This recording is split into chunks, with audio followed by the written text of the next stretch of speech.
artinya dia sedang dijalankan oleh CPU. Ya. Kita kan melihat model ada banyak program yang dijalankan, tapi hanya satu program yang dijalankan oleh CPU pada satu waktu. Ya. Oke, kalau kita bicara sistem komputer saya punya 8 core CPU, ya bisa saja ada 8 yang running. Ya. Tapi kalau kita menjalankan 30 program misalnya, ya, berarti ya kemungkinan ada 22 dari program tersebut pada satu waktu ada di state ready. Karena yang berjalan yang running hanya 8. Ya. Tapi untuk memudahkan, kita modelkan kita punya satu CPU, pada satu waktu ada satu yang running, yang lain ada di state ready. Kalau waktunya dia running habis, ya proses tersebut akan pindah ke state ready. Scheduler kita nanti akan memilih salah satu dari sejumlah proses atau thread yang di state ready untuk dipilih untuk dijalankan oleh CPU. Nah, yang menarik di sini ada state yang kita sebut dengan block, ya. Artinya apa? Artinya ya program ataupun thread ini belum siap untuk dijalankan, ya, karena dia belum memerlukan CPU. Ya, blok itu bisa memang sengaja kita blok, ya, atau program kita itu sedang menunggu event I/O misalnya, ya, sedang menunggu masukan dari keyboard, ya, misalnya. Ya. Jadi itu state-nya kita sebutkan blok, ya, jadi dia tidak akan menggunakan CPU ini. Ya. Untuk dia bangun CPU, dia harus dipindahkan dulu ke state ready. Ya. Jadi membuat proses atau thread itu pindah ke state block memang ada tujuannya. Ya. Tujuannya supaya mengurangi kerjanya CPU. Ya. Dia tidak mau memboroskan sumber daya dari CPU. Program proses atau thread itu kemudian dipindahkan ke state block.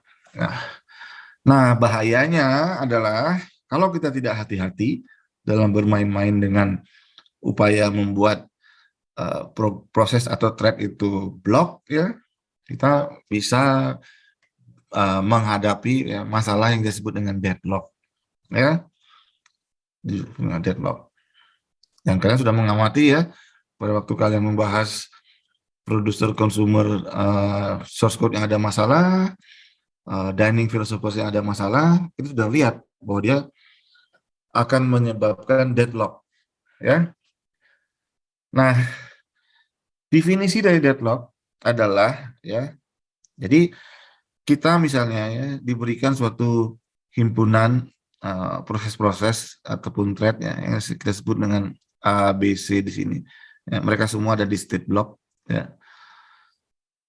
Program kita, ya, atau sistem kita, ya, kita katakan dia deadlock jika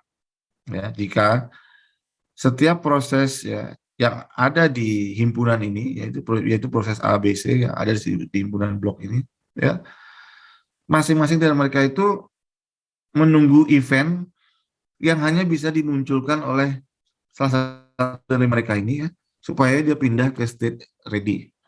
Nah, kalau itu kita bisa jamin sistem kita itu deadlock, ya. Ya, karena nggak ada yang bisa memindahkan mereka ke state ready, ya. Jadi misalnya ketika kalian belajar producer consumer problem, ya, ketika produser dan konsumernya itu kedua-duanya berada di state block, ya, maka dijamin program kalian itu deadlock. Ya, seperti contoh producer consumer problem yang ada masalah yang kita bahas di kuliah pertemuan ke-4, ya, itu kita menghadapi deadlock. Tapi kalau konsumernya ada di state block, produsernya ada di state ready, nggak masalah, ya, karena memungkinkan dari produser itu mengenerate suatu event yang memindahkan konsumer ke state ready. Ya, tapi kalau kedua-duanya ada di sini, pasti deadlock, ya.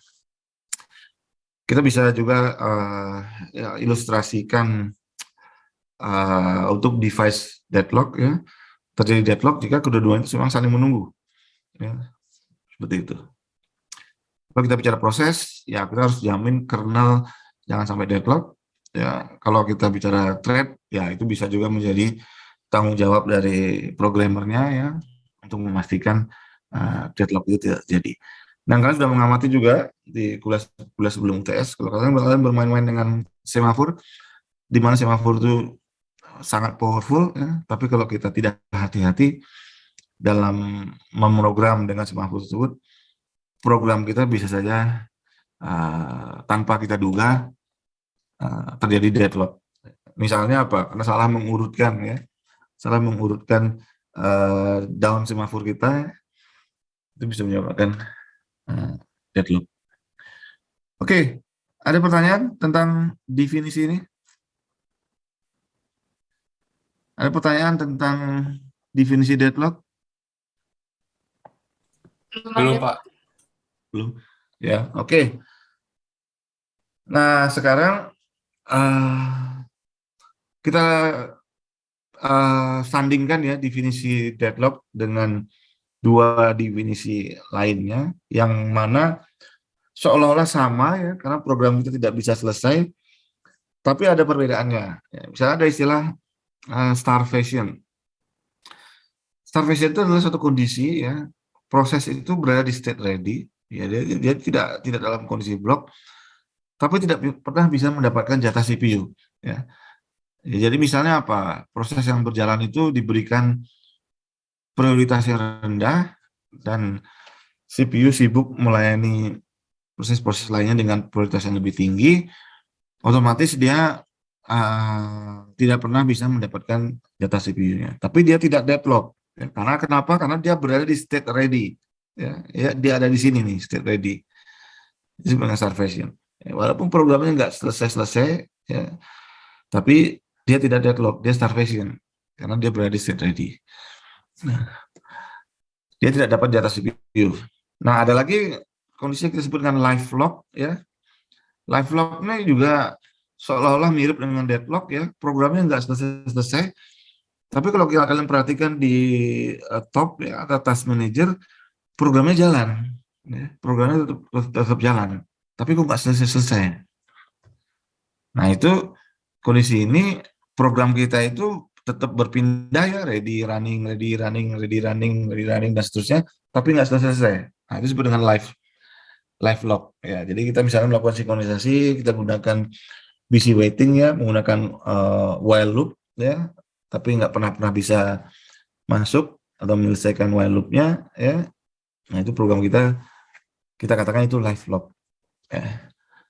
Sedangkan kalau deadlock dia ada di state block. Kalau kalian perhatikan kita gunakan top ya, nggak kelihatan program kita, proses kita nggak kelihatan karena dia memang ada di state block.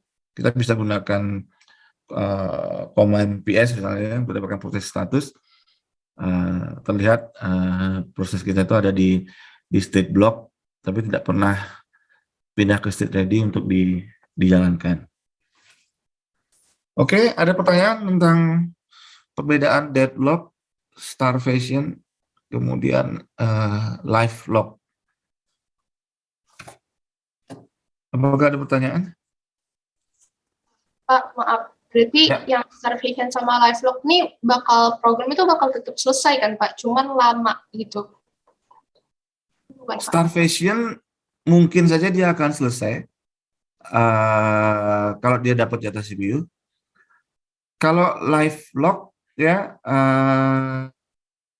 kita asumsikan dia tidak selesai seperti deadlock ya, karena sesuatu hal misalnya programmernya buat kesalahan sehingga while loopnya itu nggak pernah selesai ya. Jadi seperti deadlock dia tertahan tapi dia menggunakan CPU ya. Oke. Oke, terima kasih Pak. Ya.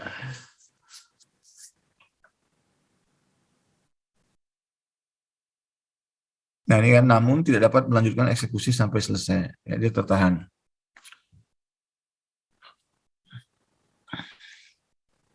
Oke. Nah ini contoh ya yang kalian juga sudah lihat di kuliah-kuliah sebelum UTS. Ketika kita menggunakan semafor ya, kemudian kita inisialisasikan dengan nilai 1, berarti kita bisa tahu ya bahwa dia akan ditujukan untuk membuat kondisi mutual exclusion. Nah, kenapa dia melakukan mutual exclusion? Bisa saja kalau dalam contoh ini misalnya dia mau memastikan penggunaan eksklusif terhadap resource 1, kemudian dia juga ingin ada penggunaan eksklusif terhadap resource 2, ya. Nah, kalau kita menggunakan semafor, urutan itu harus benar. Kalau kita perhatikan di sini, proses A, down semafor resource 1, kemudian down semafor resource 2. Ya, baru gunakan kedua resource ini. Sedangkan proses B, dia mengurutkannya dengan cara down semafor resource 2, kemudian down semafor resource 1, baru dijalankan. Ya. Kenapa ini bisa menyebabkan deadlock? Ada yang bisa menjelaskan?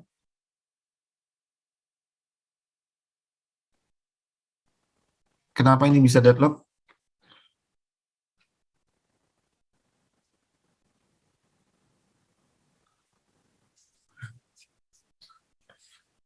Ada yang bisa menjelaskan?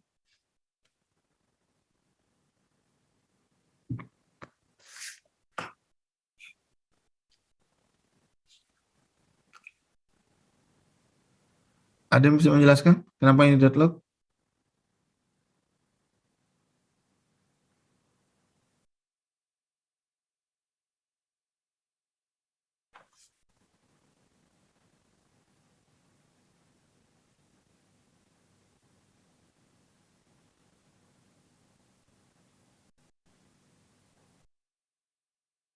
Atau saya yang mencoba memberikan ilustrasi. Kalau proses A down semafor resource 1, kemudian yang berikutnya jalan adalah proses B yang melakukan down semafor resource 2. Ya. Selanjutnya gimana?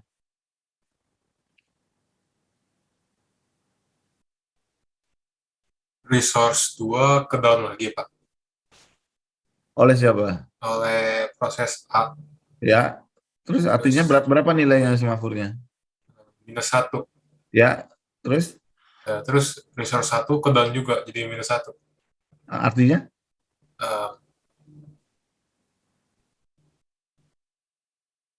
Jadi itu nggak ke blok. Ya, artinya kedua-duanya berada di state block kan? Iya, Pak. Padahal kedua-duanya mengharapkan nanti semafornya di up kan? Ini kan? Sama di sini. Ya. Ya, kedua-duanya mengharapkan di up semafornya. Padahal kedua-duanya berada di state block. Ya. Sehingga ini terjadi deadlock. Harusnya kan kalau A misalnya masuk ke sini ya menggunakan kedua resource ini, kalau B mau jalan dia akan tertahan kan di salah satu dari down semafor ini. Ya.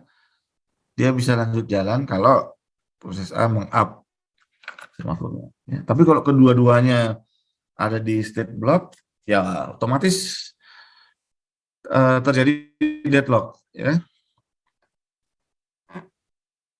Oke, ada pertanyaan terkait dengan hal ini? Jadi ini solusinya yang proses B dia dibalik aja gitu, Pak. Ya, urutannya harus sama. Ya. Oke, Pak. Kalau kita melakukan down semafor, kita harus upayakan urutannya sama.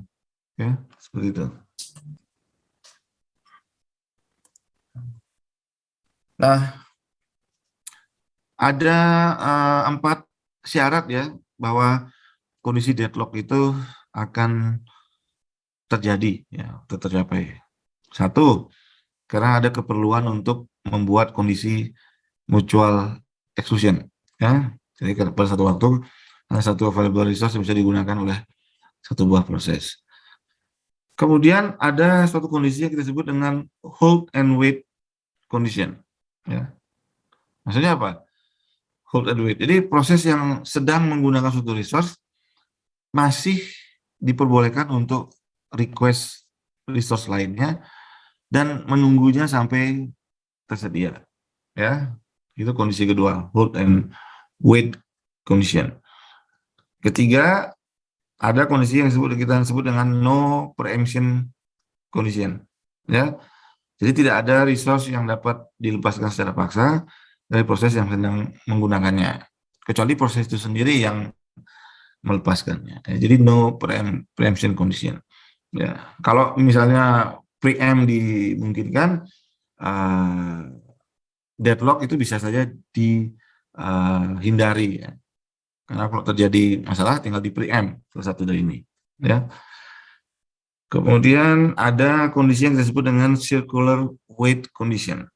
Kalau ini terwujud, ada circular weight, pasti deadlock itu terjadi.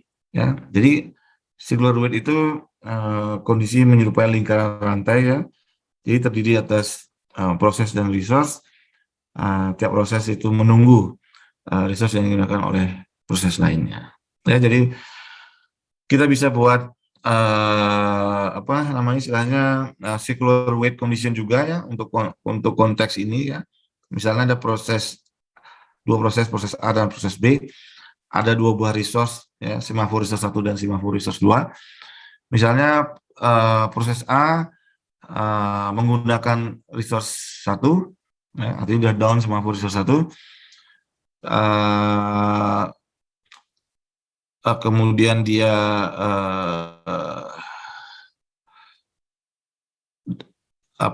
menunggu resource 2 ya, dia mau down resource 2, tapi resource 2 itu sendiri sudah di down oleh proses B yang sedang digunakan oleh proses B.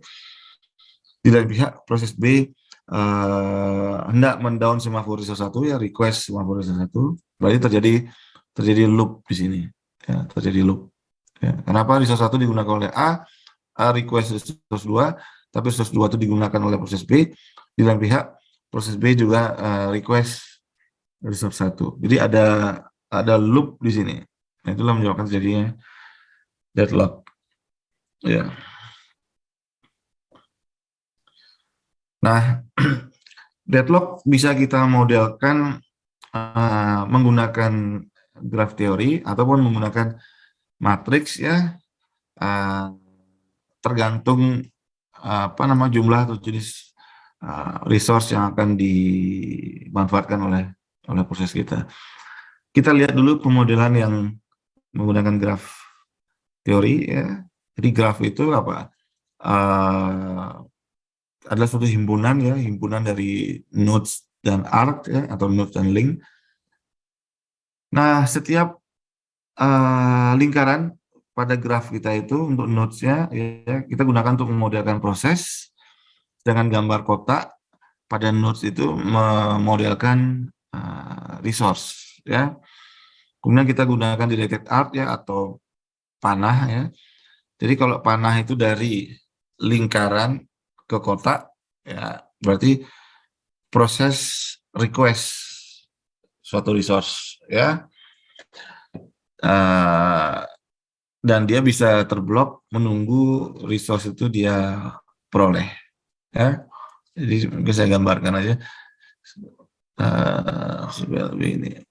Jadi kalau saya gambar ini lingkaran, kemudian saya gambar kotak ya. Kalau ada panah dari lingkaran ke kotak ya, berarti suatu proses sedang request suatu resource di kotak ini. Kalau resource ini tidak sedang digunakan oleh proses lain, maka proses ini bisa dialokasikan resource ini, ya bisa menggunakan resource ini. Tapi kalau resource ini sedang digunakan oleh suatu proses, berarti dia akan ada panah dari resource ini ke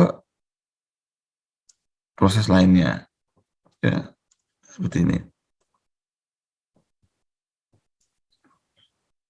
Iya.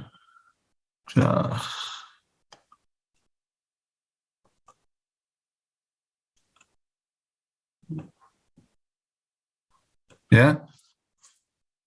Dan kalau ini terjadi, maka proses yang paling kiri ini dia akan terblok, ya. Dia akan terblok menunggu ketersediaan dari resource ini, ya, untuk dia gunakan. Nah, hal seperti ini ya. Jadi deadlock itu terjadi kalau proses ini ya sedang digunakan, resource ini sedang digunakan oleh proses ini. Kemudian prosesnya ini sendiri request suatu resource ya, berarti ada panah seperti ini ya. Ya. Tapi resource ini sedang digunakan oleh proses yang kiri ini. Nah, ini terjadi circular wait condition ya. Ini deadlock namanya. Kenapa? Proses ini terblok ya, menunggu resource ini dilepaskan. Di lain pihak, resource ini sedang digunakan oleh proses ini, yang mana proses ini juga sedang menunggu suatu resource yang sedang digunakan oleh proses ini. Jadi kita bisa membayangkan ini proses A, dia mau down semafor 2, ya, tapi semafor 2 ini sudah di down oleh proses B, ya, tapi di lain pihak proses B itu melakukan down semafor 1, di mana semafor itu sedang digunakan oleh proses A. Ya, tadi sudah di down oleh proses A. Ya. Jadi kalau ada loop seperti ini, kita tahu bahwa deadlock terjadi.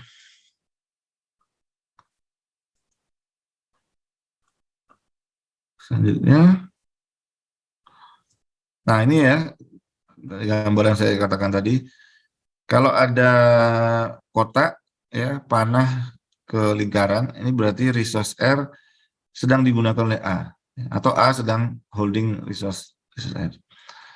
Kalau seperti ini lingkaran kan proses B sedang request, ya, request resource S. Request artinya dia minta dan belum tentu dia diberikan. Ya. Dan ini adalah deadlock, terjadi loop.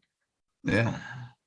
C request T sedang digunakan oleh D, di lain pihak D request U, namun dia terblok karena U sedang digunakan oleh C. Ya.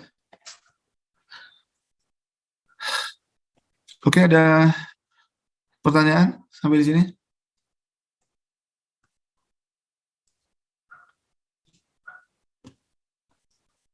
Belum ada, Pak. Ya, oke.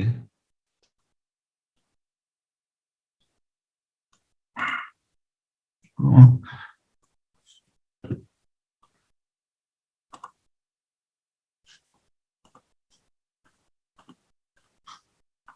Oke, saya lanjutkan. Nah, contoh penggunaan graf untuk mendeteksi deadlock ya. Ketika hanya ada satu jenis apa namanya, untuk setiap resource hanya ada satu jenis ya.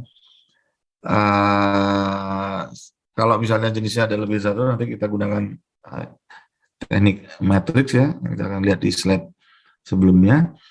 Nah, kalau di gambar ini ya, yang dalam ini digunakan graf ya, apakah terjadi deadlock atau tidak?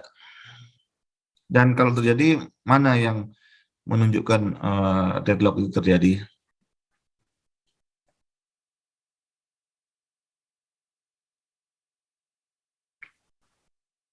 Ada yang bisa menjawab?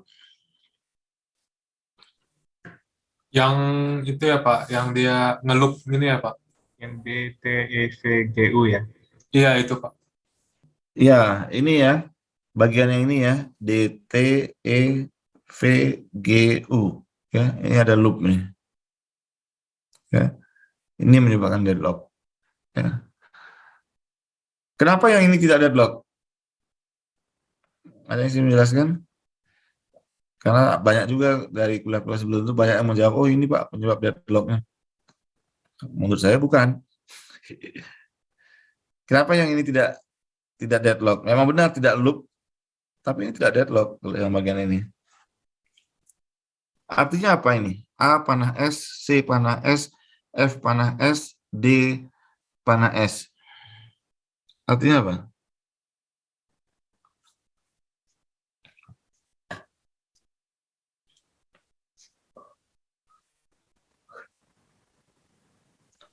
Apa artinya? Pada proses itu tadi itu Huh? nge-request ke S semua ya.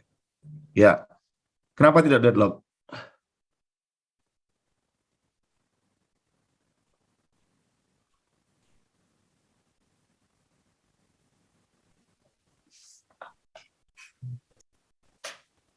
Karena semua proses itu request S doang ya. Ya, ya kalau kalau yang ini kan keempat-empatnya request S, ya. Scheduler itu tinggal gantian aja alokasikan S itu, ya. Misalnya sekarang ganti kasih ke A, berapa waktu kemudiannya kasih ke D, berapa waktu kemudiannya kasih ke F, berapa waktu kemudiannya kasih ke C. Nggak masalah kan, tidak terjadi deadlock, ya. Nah kalau yang ini nggak bisa, ya, karena apa? D request T, ya. Apakah kita bisa nanti alokasikan T ke D? Ya tergantung E-nya, karena E yang menggunakan T. Tapi di lain pihak, E juga nggak bisa melepaskan T karena dia masih memerlukan V, ya kan? Tapi V-nya sedang dipegang oleh G. Ya. G juga belum tentu akan lepaskan V karena dia masih memerlukan U. Tapi U-nya dipegang oleh D. Gitu. Jadi ada loop di sini, ada saling ketergantungan yang tidak bisa dilepaskan begitu saja. Ya kan? Oke. Kita lanjut ke, Nah ini juga kan, kalau ini kan di awal itu kita diberikan urutan pekerjaan ya dari A, B, dan C, ya, kemudian ada sejumlah resource ya. Jadi misalnya A request R ya, kemudian diberikan, maka R akan ada panah dari R ke A, kemudian B request S ya, kemudian dialokasikan, berarti S ditaruh ke B, C ke T ya, maka berikutnya itu akan otomatis jadi deadlock ya. Misalnya A request ke S, tapi kalau B request ke T, C request ke R, maka terjadi loop ya. Cara menghindari deadlock ini tentunya kita harus alokasikan resource itu ke proses dan kita pastikan tidak terjadi loop ya. Kalau tidak terjadi loop bisa nanti semuanya A, B, dan C bisa menyelesaikan pekerjaannya, ya seperti itu. Jadi peran scheduler itu tentunya terkait juga dengan pencegahan deadlock ya atau deadlock avoidance, karena kita bisa alokasikan ya suatu cara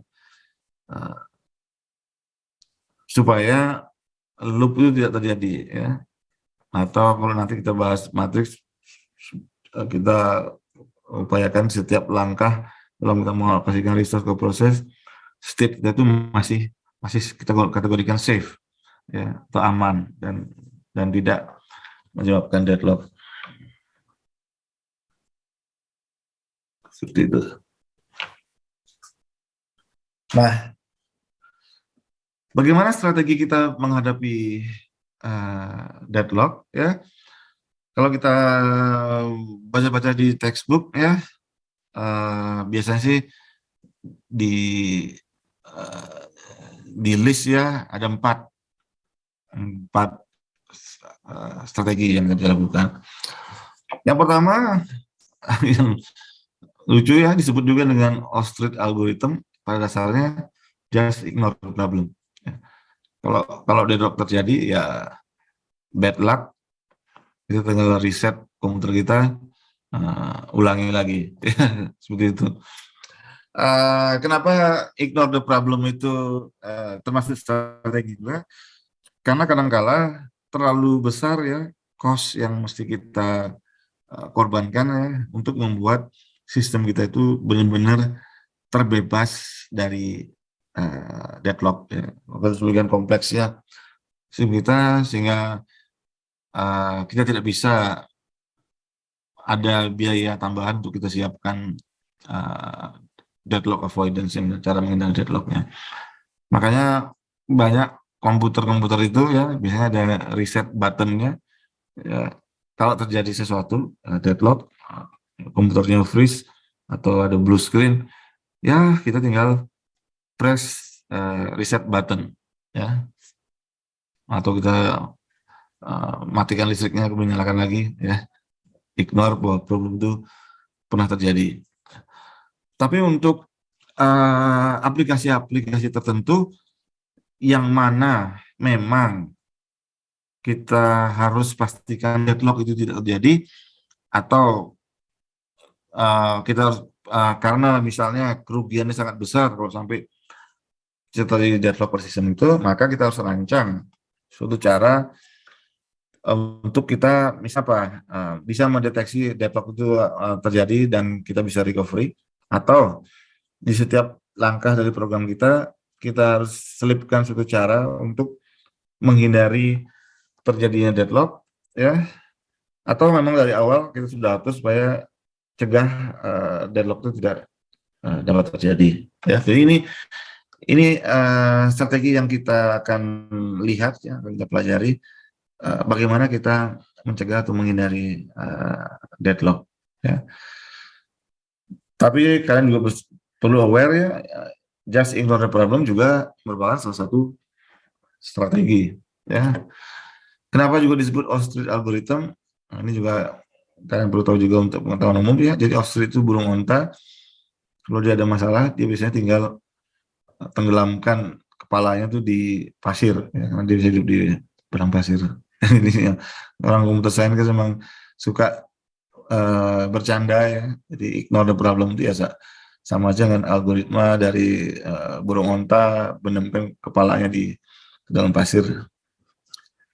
Oke, jadi kita akan lihat yang ini, ya, detection, recovery, dan avoidance, menghindari terjadinya deadlock, ya. Nah, deadlock detection dan recovery, ya, kalau teknik ini membiarkan deadlock itu terjadi, tapi dia bisa mendeteksinya, ya, kemudian dia bisa rollback untuk recovery, ya. Sama seperti tadi, kalau kita menggunakan graph teori itu, kita bisa mendeteksi, ya, bahwa deadlock itu terjadi. Kemudian kita lakukan recovery, harusnya dengan cara memutus loop tersebut, ya. Jadi kalau di setiap tipe dari resource itu hanya ada satu, ya, ada satu buah, maka kita bisa gunakan graph teori dan kita cek apakah ada cycle sebagai penanda deadlock. Tapi untuk setiap resource, jika jumlahnya itu lebih dari satu, kita harus gunakan algoritma yang berbasis matriks, ya. Jadi ini yang nanti akan kita lihat di slide berikutnya. Jadi misalnya resource-nya itu apa? Ada 3 jenis: printer, tape drive, CD-ROM drive. Masing-masing dari itu jumlahnya lebih dari satu, maka kita harus lihat analisa matriksnya, ya, untuk memastikan apakah deadlock itu terjadi. Kalau deadlock terjadi, recovery-nya misalnya dengan rollback, killing salah satu proses, dan lain-lain, ya, tujuannya adalah untuk menghilangkan loop tersebut. Jadi selanjutnya kita akan lihat yang ini, ya, yang algoritma berbasiskan matriks ini, ya. Dan untuk itu kita mulai dulu dengan notasi, ya. Jadi notasi untuk matriks dan vektor kita. Jadi ya, itu existing resource vector, ya. Jadi ini adalah vektor yang menandakan ketersediaan resource pada sistem kita. Ya, jadi misalnya di sistem kita tuh ada M resources, ya. Maka di setiap nilai dari E1, E2, E3 itu menandakan jumlah dari existing resource tersebut, ya. Nah, bedanya dengan A itu apa? A itu adalah available resource vector, ya. Available resource vector itu menandakan nilai dari masing-masing resource yang siap untuk digunakan, ya. Jadi misalnya existing resource 1 itu ada 5, sedangkan A1 itu sama dengan 2, berarti kita tahu ada 2 yang tersedia saat ini untuk digunakan, 3-nya lagi sedang digunakan, ya. Ya, seperti itu. Nah, yang sedang digunakan itu nanti akan muncul di matriks C, ya. Itu disebut dengan current allocation matrix. Ya, jadi matriks C itu baris itu menandakan proses, ya. Baris 1 itu proses 1, baris kedua proses 2, baris N itu proses ke N. Kemudian setiap kolom ini ya menandakan resource yang sedang digunakan. Ya, makanya ada M kolom, berarti menandakan ada ke M buah resource tersebut akan dipakai oleh sejumlah N proses. Ya. Nah kalau R itu request matrix. Karena kan dalam program itu berjalan, dalam proses itu berjalan, setiap proses itu selain dia sudah menggunakan sejumlah resource, dia bisa saja request lagi resource lainnya. Dan requestnya itu ditandai dalam matriks R. Ya. Nah, tugas kita dalam melakukan analisa deadlock itu, kita harus memastikan bahwa semua proses itu P1, P2 sampai N itu akan berjalan sampai akhir. Ya, dia berjalan artinya dia akan berhasil mendapatkan semua resource yang dia perlukan. Ya. Nah, seperti ini ya, sigma ada syaratnya sigma I sama 1 sampai N ya, karena ada N proses. CIJ tambah AJ itu sama dengan EIJ. Ini artinya untuk setiap resource J ya, total dari resource J yang digunakan oleh semua proses yaitu sigma I1N CIJ ditambah yang available untuk proses J ya, total itu akan sama dengan existing J ya, seperti itu. Nah, sekarang kita akan coba lihat di slide berikutnya. Nah, ini contoh.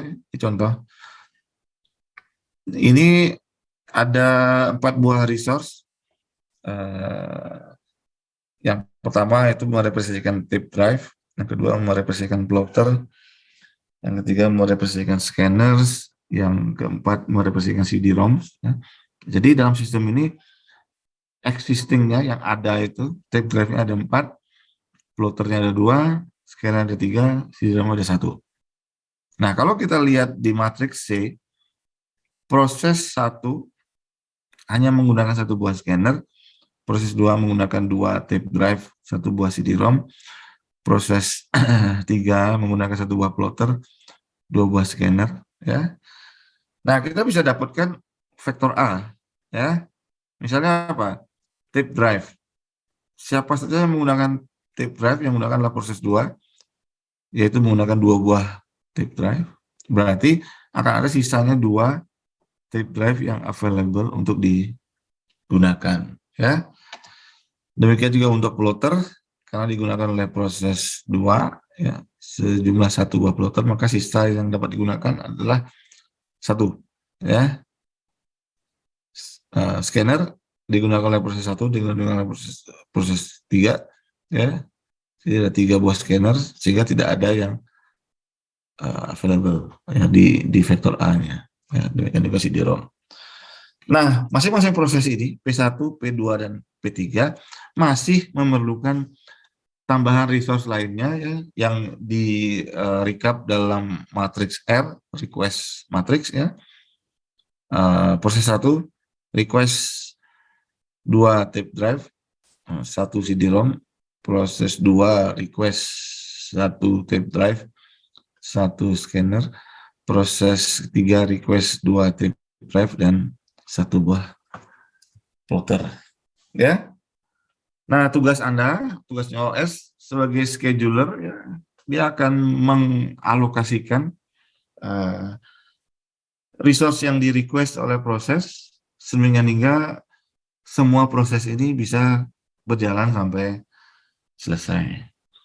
Apakah proses P1 bisa dijadwalkan untuk jalan sampai selesai?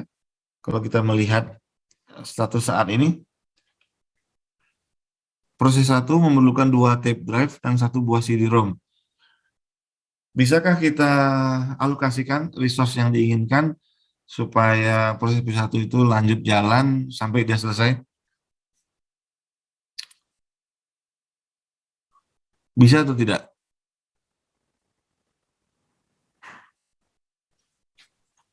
Bisa. Bisa? Iya, mungkin, Pak. Ya, kalau request tape drive-nya oke ya. Tape drive-nya kan dia eh, eh, eh, ya. Kalau request yang ini oke ya, karena ini kan available dua untuk digunakan. Ya, pertanyaannya adalah bisa nggak dia memperoleh ini? Bisa nggak? Hmm? Enggak, Pak. Nggak bisa kan? Karena tidak available ya, karena nol CD-ROM-nya. Ya. Siapa yang pakai CD-ROM-nya, yang mana ada satu adalah sistem kita, yang pakai adalah proses 2. Ya, yang pakai adalah proses 2. Proses 2 harus selesai dulu dong untuk dia rilis CD-ROM-nya, baru bisa digunakan untuk proses P1. Nah, ya, kalau proses P2 bisa jalan nggak sampai selesai? Kalau kita lihat status saat ini, proses 2. Bisa nggak? Kalian masih perlu request ini dan request ini. Enggak, Bisa Pak. nggak? Nggak bisa kan? Iya. Kalau proses 2, dia masih Scan request ini, scannernya ya, Pak, nggak cukup. proses 2 yang ini. Masih bisa nggak? Kok proses 2, sorry, maaf, saya salah. Anda benar, proses 2 itu ini kan. Saya itu kadang-kadang masih ngaco, ini harusnya proses 1, saya sering mengira ini proses proses 0 ya. Tapi ini proses 1, proses 2, proses 3. Maksud saya proses 3, bukan proses 2. Proses 3 yang ini. Masih bisa nggak? Oh ya, Masih. Pak. Hah? Bisa nggak jalan sampai selesai? Hah? Bisa atau tidak? Bisa bukan, Pak? Bisa. Dia request 2 tape drive dan request 1 plotters ya. Sedangkan di available vektornya tersedia ya, tape drive 2 dan plotter 1. Nah, kalau kita alokasikan 2 dan 1 ini ke proses P3, maka matriks C-nya ini ya, matriks C akan menjadi seperti ini. Sorry,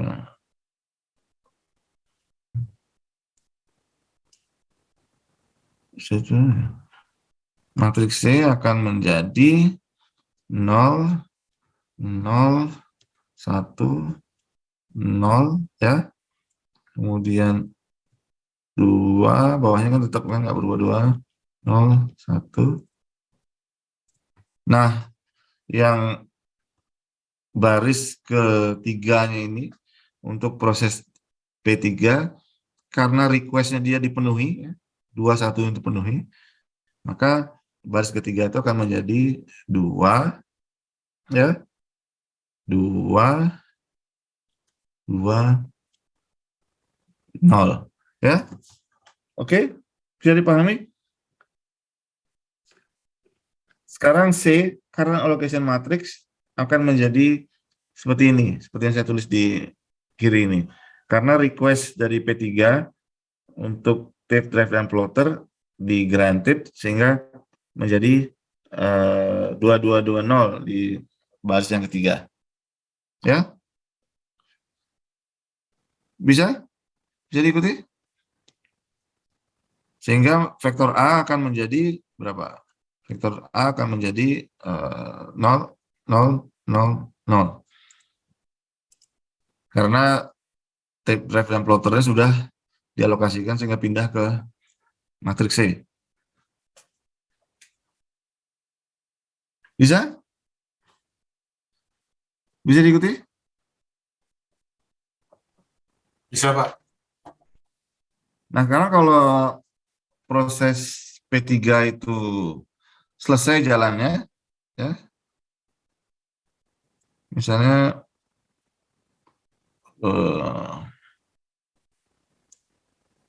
misalnya Kita harus pindahin dulu. Kalau proses P3 selesai jalannya berarti resource-nya dia akan kembalikan ke sistem kan, maka dia akan menjadi 2. Sorry, ini itu satu. Kalau resource-nya dikembalikan, ya, maka dia akan menjadi seperti ini, ya. Baris yang ketiga akan menjadi 0, ya. Baris ketiga akan menjadi 0 dan vektor A akan menjadi berapa vektor A-nya? Ada yang punya ide? Vektor A akan menjadi berapa? 2220. Ya, dikembalikan kan? Resource-nya dikembalikan ke vektor A. Masih menjadi 2,0. Ya? Oke? Bisa dipahami? Kalau vektor A menjadi 2,0, proses mana yang bisa jalan sekarang sampai selesai?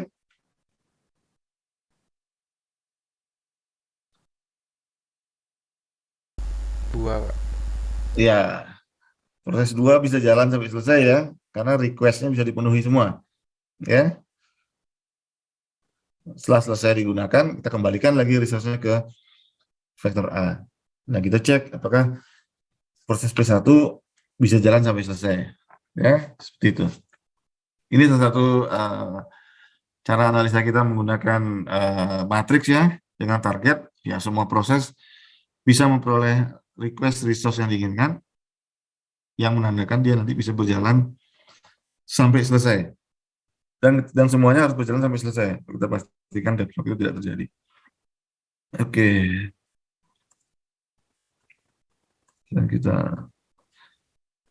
lanjutkan ke, jadi tadi penggunaan notasi ya, udah ini. Nah, ini contoh lagi ya.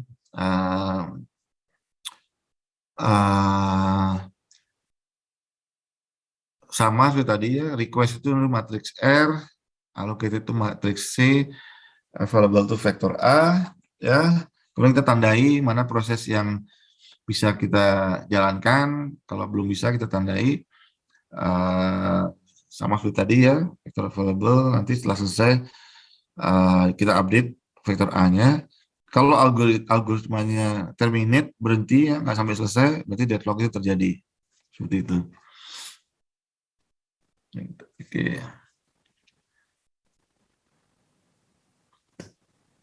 Oke.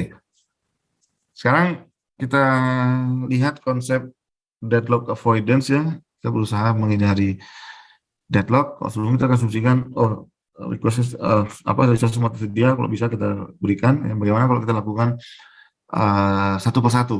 Ya, resource kita alokasikan satu persatu. Bagaimana caranya kita menghindari deadlock? Ya. Jadi untuk menghindari deadlock kita lakukan lebih awal ya. Dan di sini kita kemudian berhadapan dengan konsep yang kita sebut dengan safe state dan unsafe state. Ya, jadi kalau selama kita selalu berada di safe state, maka kita bisa menghindari, kita bisa avoid deadlock itu tidak akan terjadi. Ya, makanya namanya deadlock avoidance. Kenapa? Karena kalau dia di safe state, kita bisa akan peroleh suatu scheduling order sehingga semua proses bisa berjalan sampai selesai. Ya, bahkan kalau kita berikan serentak, itu tetap bisa jalan. Tapi kalau proses kita atau program kita yang sudah berjalan itu masuk ke dalam unsafe state, ya, walaupun deadlock itu belum terjadi, tapi kalau dia state-nya unsafe, maka deadlock itu nantinya akan terjadi. Ya, jadi unsafe state itu bukan berarti deadlock, tapi suatu status yang tidak aman karena nantinya itu deadlock bisa terjadi. Ya, maka kalau kita implementasikan deadlock avoidance, kita akan upayakan supaya program kita itu selalu berada di safe state. Ya. Dan untuk melakukan analisa apakah kita itu berada di state yang unsafe atau safe, kita bisa terapkan suatu algoritma yang disebut dengan bankers algorithm. Ya. Jadi tiap proses itu di awal deklarasikan jumlah maksimum resource yang diinginkan, ya. Kemudian setiap kali ada perubahan state karena ada request yang harus dipenuhi, kita harus pastikan kita berada di safe state. Ya, jadi analoginya sama seperti kalian jadi banker ya. Jadi kalau ada request kredit misalnya, ya kita granted, kita berikan, tapi kita harus selalu yakinkan kita tuh ada di status yang aman, ya. Jangan sampai terjadi nanti gagal bayar, misalnya default dan lain-lain. Ya. Nah, coba kita lihat gambarannya ya. Nah, kalau kita lihat dari program kita yang sedang berjalan, ya. Jadi setiap kali kita pindah dari state satu ke state lain, jadi misalnya program kita jalan ya dari state pertama ke state berikutnya, karena setiap kali program itu jalan dia akan berpindah ya, berganti state. Kita harus selalu pastikan dia berada di safe state. Ya. Jangan kita izinkan dia pindah ke state yang kita kategorikan unsafe, karena yang unsafe itu nanti akan mencapai kondisi deadlock. Walaupun dia belum deadlock di sini, tapi ini tidak aman. Kondisi yang tidak aman. Kita harus kembalikan dia ke safe state, ya. Seperti itu. Nah, ini contoh kenapa yang bagian A atas itu safe, yang bawah itu unsafe, ya. Nah, di sini ceritanya gimana nih? Kita diberikan satu jenis resource ya, tapi jumlahnya ada 10. Jumlahnya ada 10. Kemudian ada 3 proses. Ya. Setiap proses itu mendeklarasikan maksimum resource yang dia perlukan, ya. Tapi dia tidak perlu di granted maksimum resource-nya itu dari awal ya, karena bisa saja dia tidak request penuh di awal ya. Nah, contoh di sini ya, total resource 10, kemudian A declare dia maksimum akan menggunakan 9, B maksimum akan menggunakan 4, C maksimum akan menggunakan 7 ya. Pada satu waktu A sedang menggunakan 3, B sedang menggunakan 2, C sedang menggunakan 2. Berarti kan berapa? Resource yang digunakan itu sebanyak 7 ya. Totalnya 10. Berarti yang free ada 3 ya. Sama juga di sini ya. Yang free ada 3 ya. Oke. Nah, A itu masih memerlukan tambahan 6 ya. Karena dia maksimum declare dari awal, saya akan perlukan 9 resource ya. Nggak mungkin juga ketiga-tiganya itu ketiga resource yang tersedia itu diberikan A untuk dia langsung menyelesaikan pekerjaannya. Nggak mungkin ya. Nah, sekarang sebagai banker, Anda punya pilihan ya untuk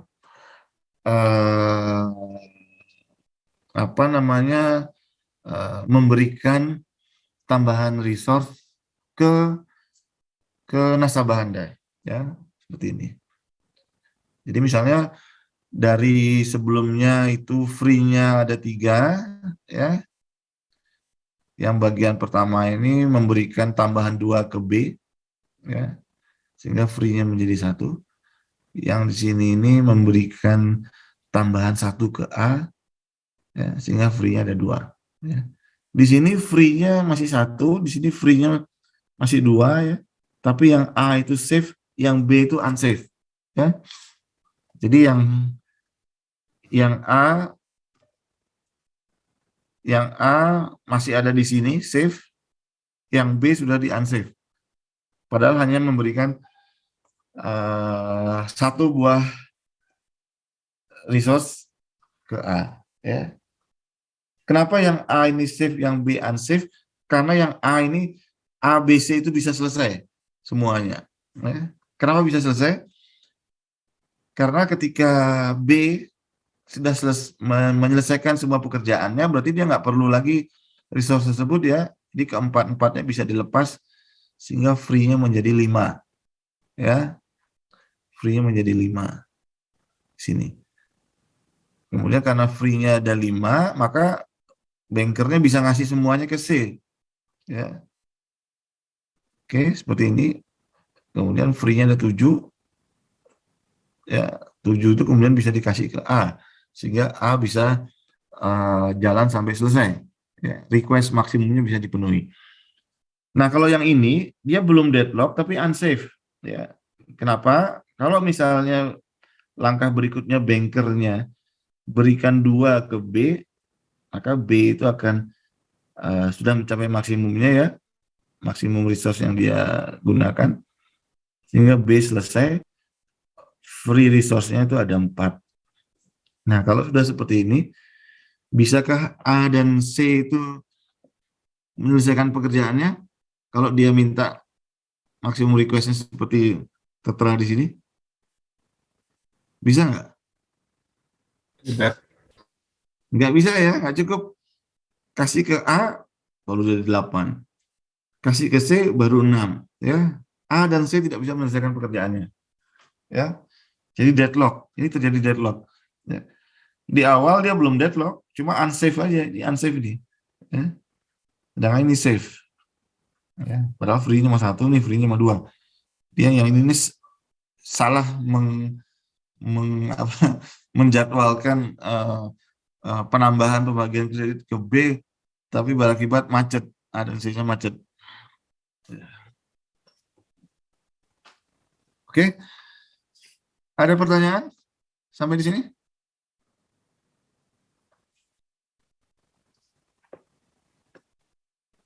Apakah ada pertanyaan? Enggak, Oh, Pak. belum, Belum, Pak. Pak. Oke. Lanjut. Nah, ini ada contoh ya, kalau soal ada 4 proses, proses A, proses B, proses C, proses D. Ada 5 resource ya, resource R1, R2, R3, R4, R5. Masing-masing proses ini sudah mendeklarasikan maksimum resource yang dia inginkan, yang sudah dinyatakan dalam tabel ini ya. Oke, kemudian ada yang faktor yang tersedia ya, resource yang tersedia. Resource yang tersedia ini ada satu misterinya ya, tidak diberikan, ini X, justru X yang harus kita cari ya. Yang pertanyaan adalah berapa nilai minimum X sehingga kondisi saat ini tergolong safe ya.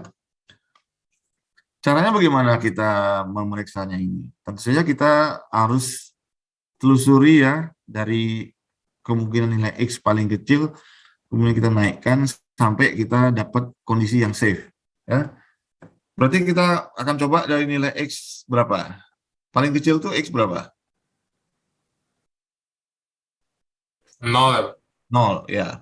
Kita coba ketika uh, X sama dengan 0 ya, misalnya X sama dengan 0, X sama dengan 0 ya.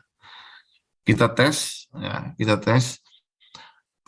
Pertanyaan berikutnya, matriks C itu sama dengan yang mana? Yang ini ya, allocated itu sudah menandakan matriks C ya. Ini matriks C. Matriks C baris pertama berisikan 1 0 2 1 1, baris kedua berisikan 2 0 1 1 0, baris ketiga berisikan 1 1 0 1 0, baris keempat berisikan 1 1 1 1 0 ya. Berikutnya matriks R, gimana caranya menentukan matriks R?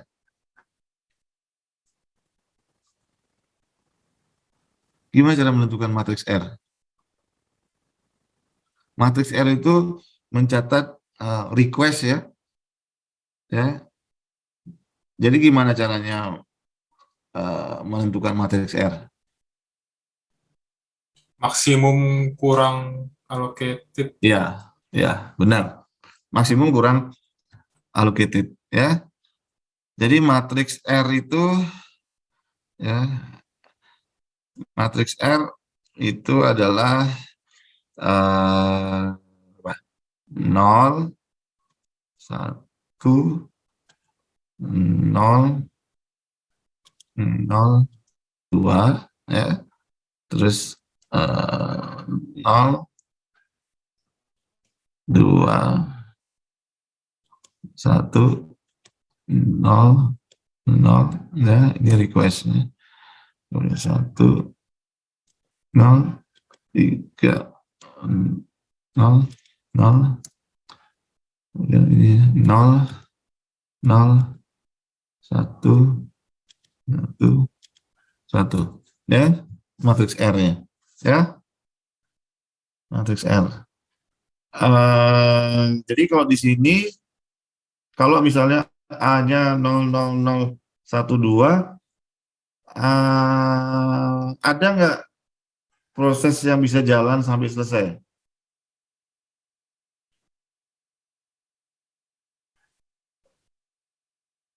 Ada nggak? Proses A nggak bisa jalan sampai selesai, ya kan? Proses B nggak bisa juga, ya. Proses C nggak bisa, proses D nggak bisa, ya. Benar? Iya, Pak. Jadi kalau kita buat X itu sama dengan 0, unsafe, ya, unsafe. Kita coba tes, kalau X sama dengan 1, ya, ya, kalau X sama dengan 1, ya, maka vektor A kita itu akan menjadi berapa? 0, 0, 1, 1, 2, ya kan? Oke? Proses mana yang sekarang bisa jalan sampai selesai? Proses D. Proses D. Betul, ya. Karena D perlu 0, 0, 1, 1, 1. Wah, tersedia semua ini. Ya, tersedia semua. Jadi kita tes, ya. Proses D jalan ketika ketika D selesai, ya, ketika D selesai, ya, berapa vektor A? Kita ini dulu, ya. Ya, ketika D jalan, ya, ketika D jalan, berarti semua requestnya dia terpenuhi, ya. Berarti baris keempat dari matriks C akan berisikan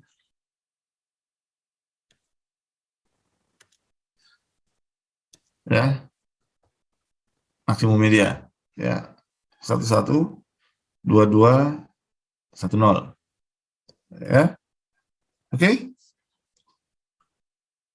ya. Dan ketika ini dialokasikan ke proses D, maka vektor A akan berisikan berapa? Berapa vektor A? 0, 0, 2, 2, 3 ya? Enggak, sebelum sampai ke sana dulu. Ketika resource-nya 0, dikasih 0, ke 0, proses D, 0, 1 ya? yang masih tersisa berapa? 0, 0, 0, 1. 0, 0, 0, 1, ya 1. kan? Benar kan? Ya, oke. Ketika proses D selesai, maka resource-nya dikembalikan. Ini akan menjadi berapa? A akan menjadi 1, 1, 2, 2, 2, ya kan? Benar? Karena ini yang ini ditambahkan ke sini, ya. Oke? Bisa diikuti? Bisa. Nah, kalau sekarang available-nya 1, 1, 2, 2, 2, maka yang selanjutnya bisa jalan proses apa? Proses A. Hah? A. A, proses A, ya. Proses A, ya, karena A request-nya 0, 1, 0, 0, 2, ya. Itu kalian lanjutkan, ya, kalian tes, masukkan ke allocated matrix, setelah selesai lepaskan, pindahkan ke available vector, ya. Kita cek apakah proses lainnya bisa selesai sampai jalan, ya dan seterusnya, sampai semua proses ini berjalan sampai selesai, ya. Kalau itu semua berjalan sampai selesai, maka dengan nilai X sama dengan 1, sudah cukup untuk mengatakan bahwa kita berada di safe state, ya, state yang aman. Ya, deadlock tidak terjadi. Oke.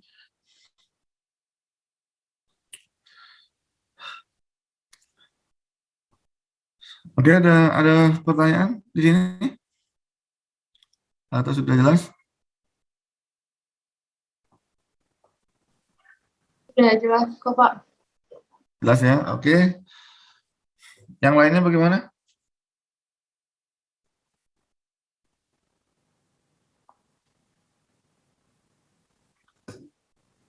Bisa ya? Saya lanjutkan. Uh,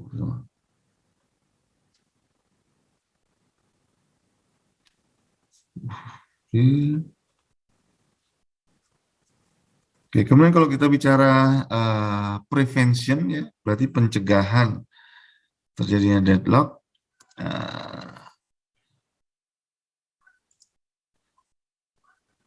Ya, pencegahan dari deadlock tentu saja kita harus attack keempat kondisi yang tadi kita lihat di awal yang dapat menyebabkan terjadinya deadlock. Ya. Apakah kita bisa melakukan itu? Misalnya saya attacking the mutual exclusion condition. Ya, kita rancang hanya satu proses yang mengakses suatu resource. Misalnya. Jadi misalnya kita buatkan suatu spoiler misalnya. Sehingga hanya satu proses tersebut yang menangani resource. Yang lain harus masukkan dulu datanya ke buffer dari spoilernya. Kemudian yang penting juga yang ini, attacking the circular weight condition. Jadi kalau circular weight condition itu bisa kita atasi sehingga cycle tidak terjadi, ya misalnya saja penomoran resource kita berikan secara global dan kita harus buat aturan proses itu mengakses resource sesuai urutannya, ya berarti kan dari nomor kecil ke nomor besar, maka loop itu tidak mungkin terjadi. Atau attacking the hold and wait condition, ya. Jadi kita harus pastikan dia request resources hanya satu kali serentak, ya.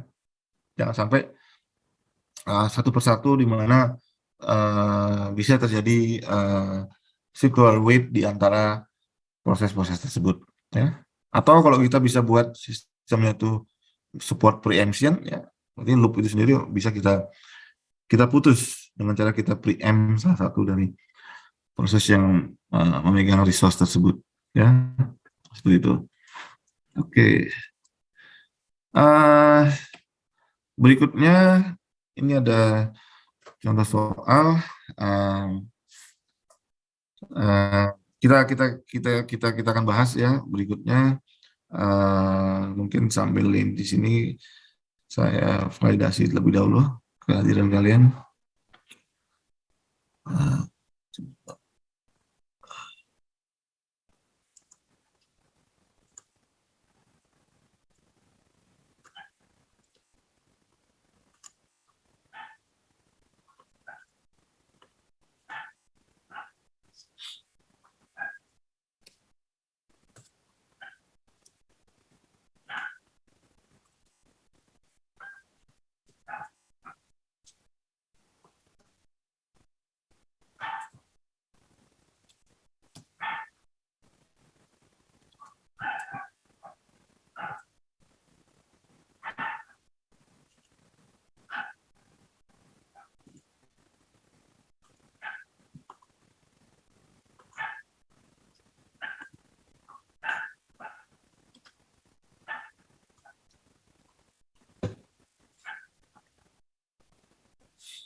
Ini kehadiran Apa nih? 35, tapi yang hadir 38. Gimana ini? Ketua kelas ada info terkait ini? Ada Pak, satu info itu Ya, Salwa. Dia tadi listriknya lagi ini nggak bener Pak, jadi kayaknya dia yang lagi mana? mati lampu. Yang mana Salwa, siapa? tapi dia Salwa Pak. Barusan sih Salwa. ke DC-nya karena mati lampu. Salwa, oke nggak apa-apa. Berarti dia hadir tadi, cuma sekarang nggak kelihatan di Zoom ya, karena ada info. Ya oke, berarti ada lagi nggak? Dua orang lagi. Sama Vincent, Pak. Itu tadi katanya ada masalah kan. Vincent yang mana nih? Vincent, Yang Nomor Vincent 34. Adrian ini. Vincent ya Adrian betul. ya. Oke oke. Ya, Ya oke, berarti make sense. Karena ini yang nggak ada itu memang yang nggak ikut kuliah ini tinggal. Cuma Karen nggak ada ya. Tadi juga nggak ada di sisi praktikum. Oke, ketua sama kelas Christophorus, Pak. Christophorus juga tadi izin izin ya. ada Christophorus listrik, mana? Pak. Christophorus. Oh, Christophorus Allegra ini ya. Ezekiel. Ya, Allegra kan? Ezekiel Christophorus. Ya ya. Oke oke. Ezekiel ya. Ya. Oke, ketua kelas bisa divalidasi.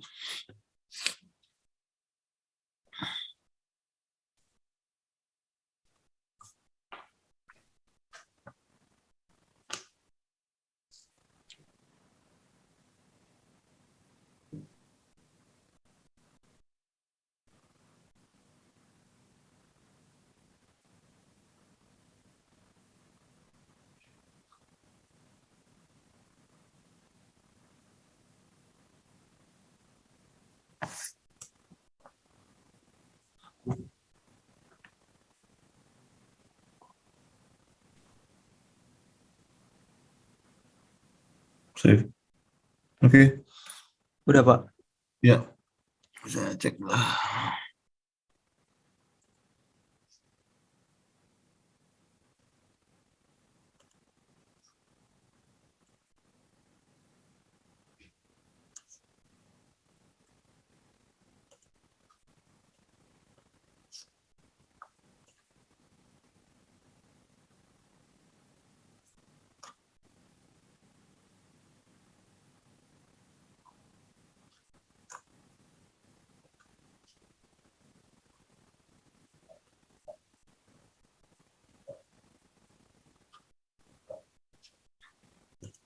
Oke, kembali ke soal ini. eh apa yang mesti kita lakukan? Caranya kita gunakan analisa matriks. Berarti yang kita harus buat itu adalah eh, matriks dan vektornya ya. Kita mulai dengan matriks dan vektornya. Jadi kita mulai misalnya dengan eh kok nggak muncul ya? Nggak bisa ya.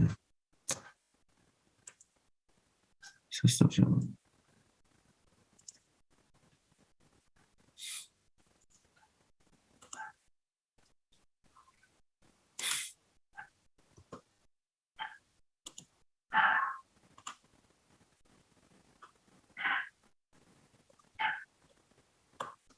Kok mau? Ah,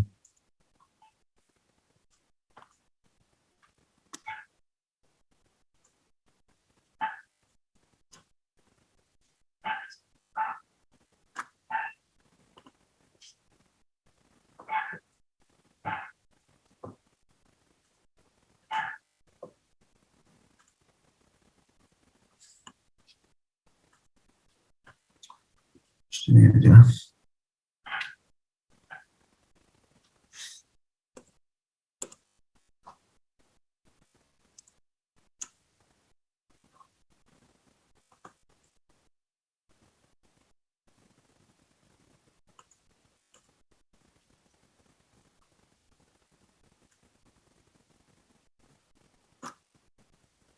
Oke.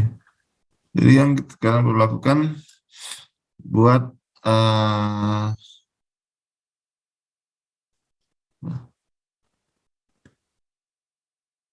buat matriks C, ya kan?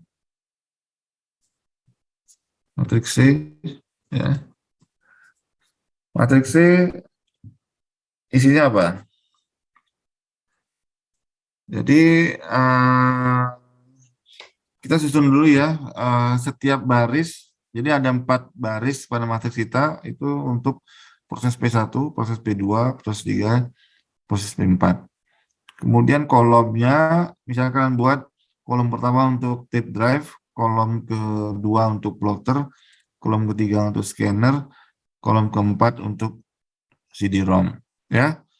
Kemudian di sini ada informasi P1 sedang menggunakan sekian, P2 sedang menggunakan sekian, P3 sedang menggunakan sekian, P4 sedang menggunakan sekian. Ya. Berarti matriks C gimana matriks C? Matriks C itu P1 menggunakan 2 tape drive, berarti 2, kemudian 1, kemudian 0 scanner, dan 1 CD-ROM, ya kan? Untuk baris pertama. Baris keduanya P2, 1 tape drive, 2 plotter,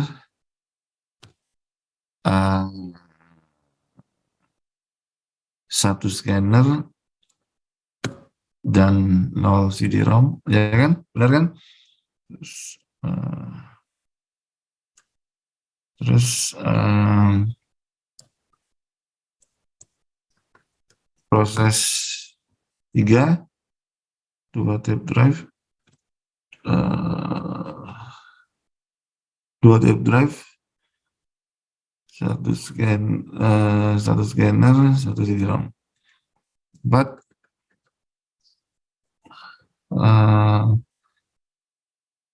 0 tape drive, 1 plotter, 2 scanner, 1 CD-ROM. Oke, bisa diketahui cara buat matriks C? Ngerti, Ya, Pak? Pak. Ya, seperti ini matriks C. Ini kita bisa langsung buat vektor E ya. Kalau dari sini vektor E itu isinya apa? Vektor E, vektor E, ya, vektor E, vektor E sama dengan apa? 7,5,4,4, ya kan? Jadi nanti kalian saat melakukan analisa, kalian cek akhirnya itu dia harus sama dengan existing resources, ya. Jadi matriks allocated ini matriks C, kemudian maksimum alokasi sumber daya max berarti C ditambah R ya, karena kita tahu matriks R di sini, ya. Matriks R sama dengan ya matriks R ya, kalian tinggal apa? P1 perlu 1 tape drive, 1 plotter, 1 scanner, 0 CD-ROM. Basis 2 perlu 1 tape drive, 0 plotter, 0 scanner, 1 CD-ROM. Basis 3 perlu 2 tape drive, 0 plotter, 1 scanner, 1 CD-ROM. 4 perlu berapa? 2 tape drive, 1 plotter, 0 scanner, 3 CD-ROM. Ya. Max-nya tinggal C tambah R. Ya. Available. Gimana cara kita menentukan available? Berapa A? A sama dengan, gimana caranya? A sama dengan berapa? Caranya gimana, lihat. Caranya kita perlu perhatikan kolom dari matriks C dan vektor E ya. Ya. Oke. Berapa tape drive yang tersedia saat ini untuk digunakan? 5 ya. Hah? 2, Pak. 2 ya. 5 itu sedang Oh. digunakan. 7 itu yang ada di sistem. Berarti 7 kurang 5 sama dengan 2. Ya. Oke. Berikutnya 2 terus berapa? 1, Kolom 1 terus 0, 0 1. terus 1 ya. Itu A. Ya. Pak, maaf, tadi cara nyari yang available-nya gimana, Pak? Dari available A. Jadi A. tadi inputnya, Hah? iya Pak, Anda masih bingung cara nyari vektor A ini? iya Pak. Oke. Untuk setiap entry dari vektor A, ya, kita harus perhatikan entry dari vektor E, ya, dan kolom dari matriks C, ya. Misalnya entry nomor 1 itu untuk menandakan tape drive, ya. Di dalam sistem kita ini ada 7 buah tape drive, ya. Kemudian kita cek kolom pertama dari matriks C, ini menandakan jumlah tape drive yang sedang digunakan oleh keempat buah proses yang sedang berjalan. Ya. Proses P1 menggunakan 2, proses P2 menggunakan 1, proses P3 menggunakan 2. Berarti kan total ada 5 yang digunakan. Ya. Totalnya ada 7, berarti tersisa 2. Oke? Oke Pak. Oke, makasih Ya. Pak. Nah, kalau kalian lihat di sini, kalau A-nya 2101, ya, A-nya 2101, proses mana yang bisa jalan? Proses mana? Adakah proses yang bisa jalan langsung sampai selesai? Yang A ya Pak, yang P1. P1 kan perlu 1110. Nggak bisa dong, yang kolom ketiganya nggak dapat dia. P2, Pak. Yang 2. Ya, P2. P2 yang perlu 1001. Ya, karena yang tersedia 2101. Ya, dia bisa jalan. Oke?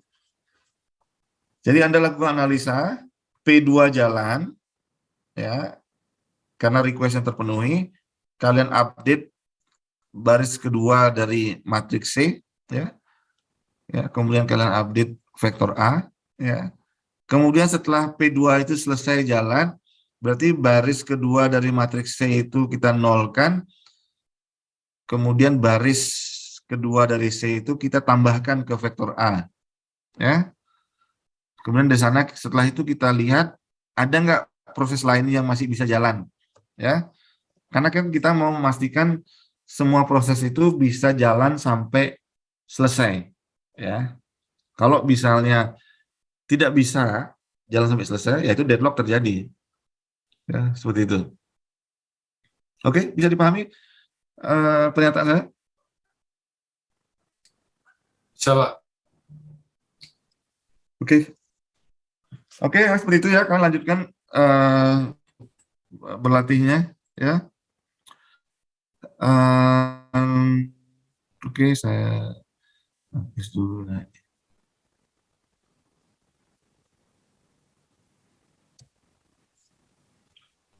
Ini.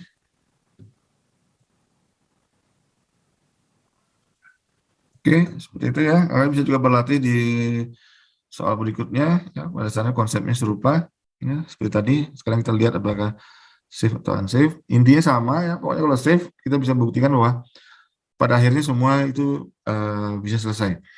Kalau unsafe, walaupun dia masih bisa jalan beberapa saat, tapi nantinya dia akan terjadi deadlock. Ya, seperti itu. Oke, itu untuk hari ini. Apakah masih ada pertanyaan? atau sudah dirasakan cukup untuk hari ini? Udah Ada cukup, yang Pak. bisa mewakili? Oke, ya. Jadi kalau kalau sudah cukup, saya akhiri sampai di sini ya kuliah untuk hari ini. Oke, ada yang mewakili untuk menjawab? Ya, baik, Pak. Baik, Pak. Oke, kalau gitu saya akhiri ya sesi Zoom ini, sampai ketemu minggu depan. Makasih, Pak. Pak. Pak, Terima kasih, saya Pak. mau bertanya tentang Makasih, Ubuntu, boleh nggak, Pak? Siapa mau bertanya? Theodora, Pak. Mau nanya tentang Ya. lab tadi, Pak. Tentang lab ya, apa? Ya kan, saya sharing screen ya, Pak. Ya, ya, silakan.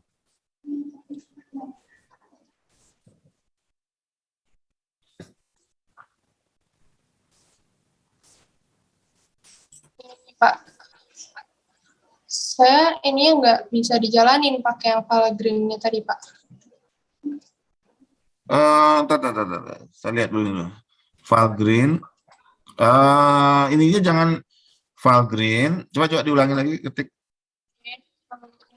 file green, space slash apa dash strip. Ya, sambung langsung klik cek yes. Cek sama dengan yes. Space titik. Ya. Ya, enter. Jalan kan?